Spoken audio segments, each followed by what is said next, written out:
everybody. Kay Crystal Griffith here, coming to you live for your daily digest of emotions, wisdom, and your body. Because emotions are your body's wisdom. Every day for 2021, we are delving into how your emotions affect your body, soul, and spirit. And today we have a really good one. I'm sure none of you know anybody who have this emotion or personality trait, depending on what you want to call it. So here's your disclaimer. I am not a doctor. I do not play one on TV or any social media platform. But what I am is a researcher. I also have my master's in adult education, as well as trauma certifications and inner healing accreditation. This today is for your edification, your education, and your encouragement. So let's get started. Today's word is perfectionist or perfectionism. Perhaps you know somebody who likes to be perfect. It's not quite what you think, actually. Let's talk about it. So perfectionism is basically the refusal to accept any standard short of perfection. Who's the last person that walked on the earth that was perfect? We could probably wrap this whole segment up right now, couldn't we? There was only one, folks. What? Give or take 2,500 years ago? I think his name was Jesus. He was it. There is nobody else. Nobody. Not you, not your brother, not your sister, not your mom, not your dad, not your kids, not your husband, not your wife. Nobody else. Not you. There's nobody else that can live to that standard. You can't. You literally are killing yourself on the inside. So let's talk about what we need to do and how this is really hurting you. So perfectionism really is a reflection of your inner self, mirrored and mired in anxiety. Yep, totally rooted in it. Unrealistically high standards, basically you beat yourself up. And when you don't meet them, you're not satisfied with yourself, with others, and basically everybody tends to pay the price that's around you because you didn't meet these unattainable high standards. Now, basically your health is suffering because of your daily stressors, such as overwork, undersleep, insomnia, anxiety, and there is no balance between work and play. For you to actually sit down and rest, I want you to think about that for a minute. Can you? Can you sit down and actually rest? And rest does not mean zoning out. When you get up from a moment of rest, whether that's getting up or taking a walk or whatever that period is that you're taking for rest, you should actually feel rejuvenated after it. It shouldn't feel like you just blew 3 hours on Netflix. You should actually feel revived from your rest. If you're not really resting. Now, you really, according to the Nurture Project, need to work on a couple things. And I see this as a recovering perfectionist because I did have really ridiculously high standards because I thought I had to have them because I was covering everybody else's stuff and it never worked well and I could never meet them. And sure, I did a good job and I over-provided and over-delivered for everybody. But what was I doing to myself and those around me? It wasn't pretty, folks. It really wasn't pretty. So the world thinks that basically perfectionism could work for a period of time. And that could result in something positive. But really, being described as a perfectionist can be considered a compliment because of those high standards for ourselves may inspire others to do the best that they can do, right? Doesn't mean there have to be perfectionists either, but it could inspire them. So really, what are we talking about? We're approaching life with motivation and ambition. But actually, what's happened, and a growing body of evidence suggests that perfectionism can be extraordinarily damaging, causing overwhelming emotional suffering and acting as both a cause and symptom to anxiety disorders. I was pretty fortunate to catch what I was doing early on and be able to stop it. Now, some people have not been able to catch it. Some people are just not aware of it. Some people, it's so built into their subconscious, they wouldn't know what to do without it. So we're going to talk about some of those in just a minute. Now, there is a difference between striving for excellence and demanding perfection. And adaptive or positive perfectionists set pretty lofty goals. They have high standards and they work relentlessly hard for their success. They are achievement oriented, whereas maladaptive perfectionists are failure oriented. Adaptive perfectionists desire growth. They enjoy being challenged and they problem solve well. Their perfectionistic tendencies are a strength, not a weakness. But the maladaptive perfectionists that are failure oriented, they are self-sabotaging. And we talked about that just a couple of days ago, if you want to review that one. Really, what they're doing is causing a complete anxiety meltdown within their body. And it can manifest as generalized anxiety disorder, panic disorder, even obsessive compulsive disorder, which is actually our word for tomorrow. This can actually come about from a specific event or more likely develop gradually over time. When it's subconscious, you have no even idea how much it's building up and how fast it's building up until it's completely blown up. Something, usually you, right? Or your marriage or your family or your relationships. The pressure perfectionists tend to put themselves under often manifests in many, many, many physical ailments, such as high blood pressure, ulcers, insomnia, colitis, fatigue, panic attacks, anxiety, chronic back pain. Isn't that interesting? IBS, obesity, arthritis, and skin problems. Maladaptive perfectionism is often driven by the fear of failure, feelings of unworthiness, low self-esteem, adverse childhood experiences. It is frequently accompanied by depression, anxiety, obsessive compulsive disorder, eating disorders, and even suicidal impulses. So what if there's too much perfectionism?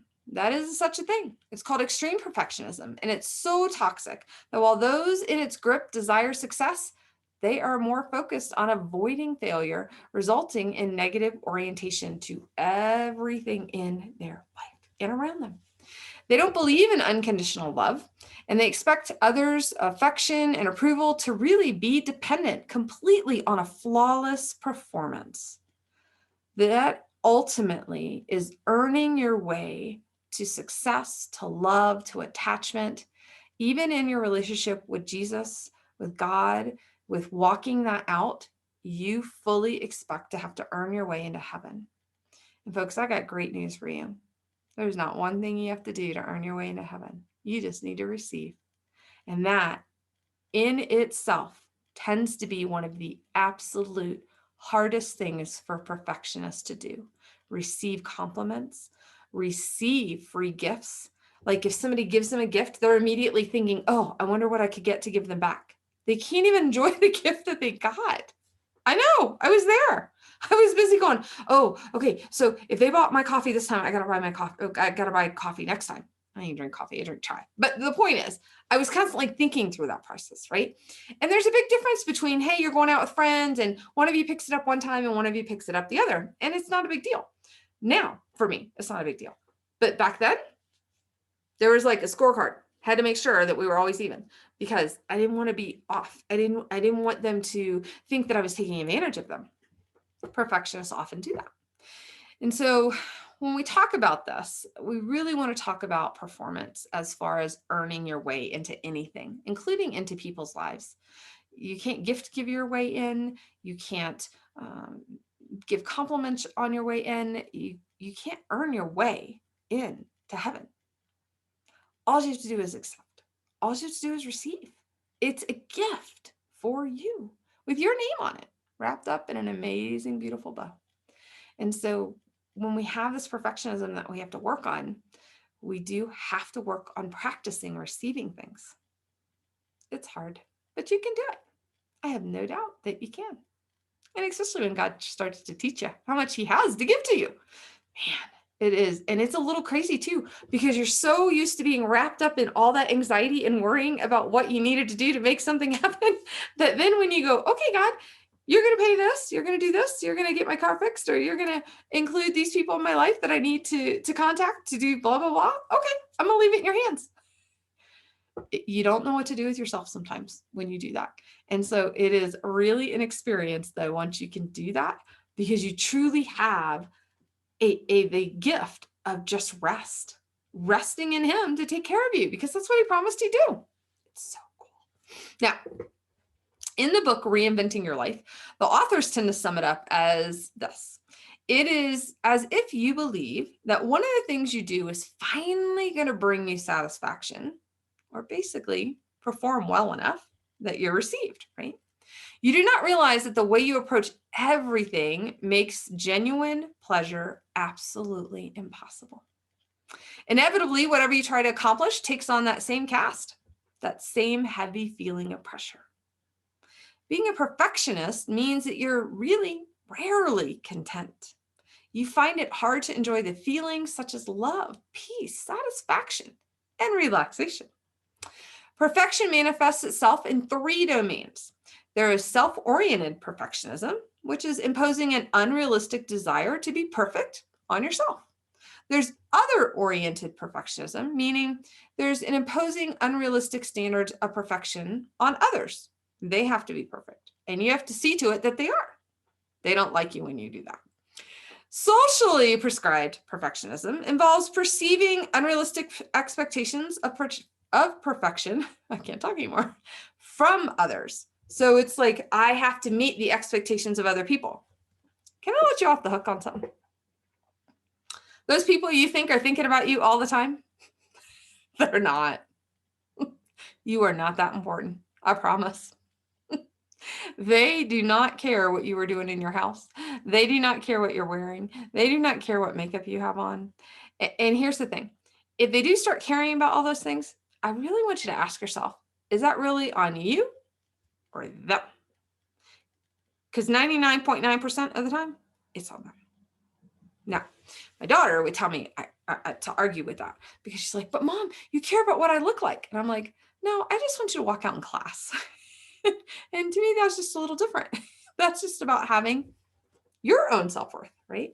Of knowing that you can hold your head high and that you can walk in really any realm, any arena, and know that you would be taken seriously with authority and expectation that you have something to say.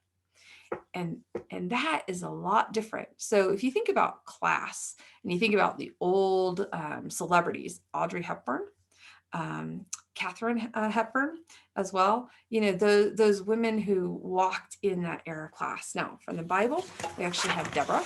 That was a really cool one. Even Ruth, if you think about Ruth, she really did have an era class, and that's what caught Boaz's attention in the Bible. Such a great story. Now, what are our countermeasures? We don't want to be in this perfectionism forever, do we? All right, now, first thing is you want to consider where your perfectionism might have come from. Was it the love you received as a child? Was it conditional? Did you only get loved if you brought something? And even then, that probably wasn't love. That was probably approval, not love. Big difference. Did you have a parent who was a perfectionist?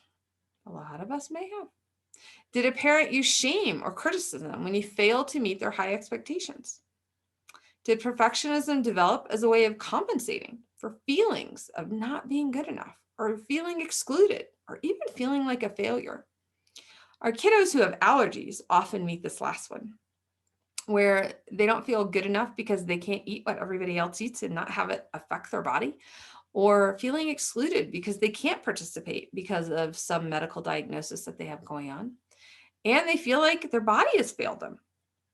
And we often don't realize these are things that our kids do experience because they have allergies or medical diagnoses. It's a real thing. Now, I would like for you to ask yourself, if you qualify as a perfectionist, what would happen if you lowered your standards by, say, 25%? That's just a quarter, right? That is going to be hard, but doable. And what if you recognize there's like this whole gray area between perfection and failure? It's not all or nothing. It's not do or die. It's not black or white. The fact is, the way to heaven, pretty narrow, pretty black and white. There's no lukewarm. But out here in life, in doing life, out here, we follow his guidelines. We follow what God wants for us as the best plan, right? And then we also need to identify, do I need 8 hours of sleep? And is not doing this load of laundry going to kill me if I do it tomorrow instead? Perfectionist would stay up till 2 o'clock in the morning doing the laundry. A recovering perfectionist, has laundry to do tomorrow. That's how it works. Because the world's not going to end if my laundry doesn't get done today or tomorrow. Possibly by Friday, but not today or tomorrow. Okay. I just need some clothes for Friday. Now, that whole gray area that we're talking about, we really do want to think in there. So could you still do something in that 70 or 80%? That's still a good job. That's still a job done well. Probably so. And if you can accept doing things at a lower standard, you would probably still do really well. And having not pay such a heavy price for you and those around you, especially on your health. So basically, overall, you gotta let it go. Now, I am not that Frozen movie. I will not sing Let It Go to you. I probably could, but I'm not going to, but you gotta let it go. Letting go of that comparison mindset that really can help people achieve at such a high level, but without it, you're missing the fact that we don't have a perfect ideal. And what somebody else thinks is perfect is a comparison. And they're not you, and you're not them. Now, there are levels in every stage of our work, especially if you have an employer, and they're going to lay out, here's your rubric, or here's your expectations of standards. If you wanted to get a promotion, you meet these expectations and standards. Same thing for students. They have rubrics of what an A is, what a B is, what a C is, what a D is. And there are going to be times that you might get a B. There will be times that maybe you get a C. Maybe it's a rough project. And then there are going to be times that you're going to get A's. And the world doesn't end if you get A's, B's, or C's. The fact is, folks, the doctors, even the C's one, get the white coats. That doesn't make them good doctors sometimes. I've run into some of those doctors. But in reality, they still get the white coats. They still graduate. And I just want to encourage you, our life is not to be perfect. Our life is to be enjoyed. Our life is to have kingdom impact. How are you influencing other people for the kingdom? And if you're so busy over here trying to make these unattainable standards for yourself and for those around you, you're not impacting the kingdom. You are creating bondage for yourself and those around you. That's not impact. That's bondage. That's slavery. We don't want you to have that. That's not, right? You can't be content in that. You can't relax. You can't enjoy the people that are around you. So inner heart healing is one of the most direct, efficient ways to process all those perfectionist feelings. That's where I got my recovery. Inner heart healing works like a charm. Now I will agree, it did not happen in one session. But as we pulled back the layers and God showed me where those roots were, all the way back to childhood, some of them even generational, we got rid of them. And now I can say, I can leave the laundry till tomorrow. Now, allowing God to show you where the root of where this stems from, pull it out and fill that hole that's there with truth and love and compassion for yourself and those around you. Wow, it's a powerful process. It's so fulfilling. So what are our wisdom verses? 2 Corinthians 12, 9 through 10. But he said to me, my grace is sufficient for you, for my power is made perfect in weakness. He didn't say you are made perfect. He said his power in you is made perfect in weakness. Which doesn't say my power is made perfect in perfection. My power is made perfect in weakness. Therefore, I will boast all the more gladly in my weaknesses, so that the power of Christ may rest upon me. For the sake of Christ, then I am content with weaknesses. You could be content with weaknesses? Oh, revolutionary. With hardships, with insults, with persecutions, and even calamities. And chaos happens, folks. It just does. For when I am weak, then I am strong. Why? Because you're strong in him, and he's in you. 1 John 1:8, if we say we aren't sinful, then we're deceiving ourselves. And the truth is not in us. Not sinful means perfection. That's not us, folks. Hebrews 10:14, for by a single offering, he has perfected for all times those who are being sanctified. Being sanctified, which means we are a work in progress. That's very freeing. Therefore, you don't need to be perfect. God has already made Jesus perfect, and no one else has to be. And you are free to be you.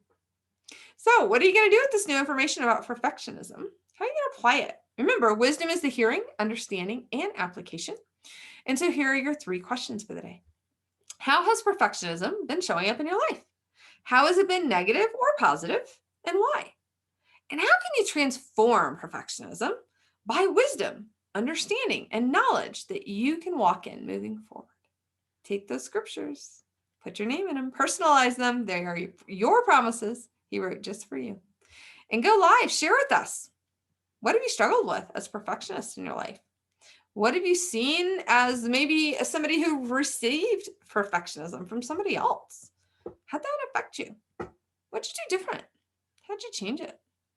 Tomorrow's word is obsessive compulsive. Many perfectionists tend to have a little touch of that here or there. I don't know what I'm talking about, do I? Join us again tomorrow for more on emotions, wisdom, and your body. And register at kcrystalgriffith.com to receive more insights and your feeling wheel. I can't wait to be with you guys tomorrow. Take care. Blessings.